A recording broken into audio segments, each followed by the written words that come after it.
fearful do you feel now a ceasefire has been announced in Gaza? I'm very sceptical because I think what will happen is once the hostages are given back to Israel, then Netanyahu and his gang will foment a problem, and they'll have an excuse to invade Gaza again. That's what I'm fearful. I am in fear and trepidation that it should last. I am worried that at the last ceasefire, after the release of an agreed number of hostages, instead of going on to further negotiations about a permanent ceasefire, Israel restarted the bombing. And one of the reasons we are out is to keep the pressure up that this should not happen this time. But I'm worried. The problem is that the vast majority of housing in Gaza has been destroyed. The hospitals have gone.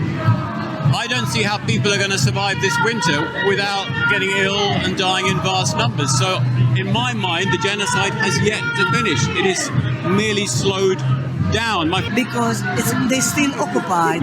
Israel is still occupying Palestine. They should get out of the West Bank.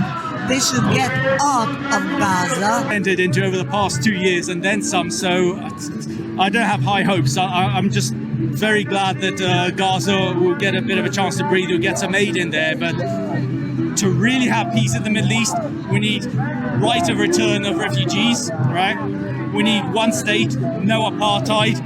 We need reparations to the victims of the Nakba, the ethnic cleansing, and now Gaza. I can't say that I would love to be as celebratory as the Palestinian people are themselves in Gaza, and I believe that they must be encouraged and allowed to celebrate, of course, but I don't think it's a time for us to celebrate. I think that we have to ramp up our pressure and do more and more and more.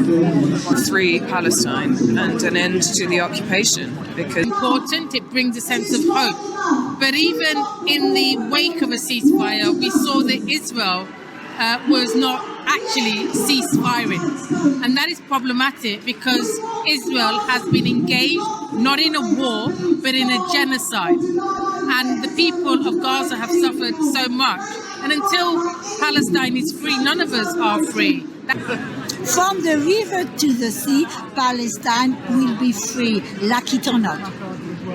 What do you say to people who say that maybe that's an anti-Semitic chant? Oh, for God's sake, I am going to join my blog, the Jewish Voice for Peace. In this blog, 4 people had all the family wiped out during the Holocaust and wrote a big essay, How to Achieve the Greater Israel. She was Israel's ambassador to the UK. She declared in 2023 that from the river to the sea, the whole land should belong to Israel. To which I say, from the river to the sea, the whole land should belong to Palestine, where Jews should be also allowed to live.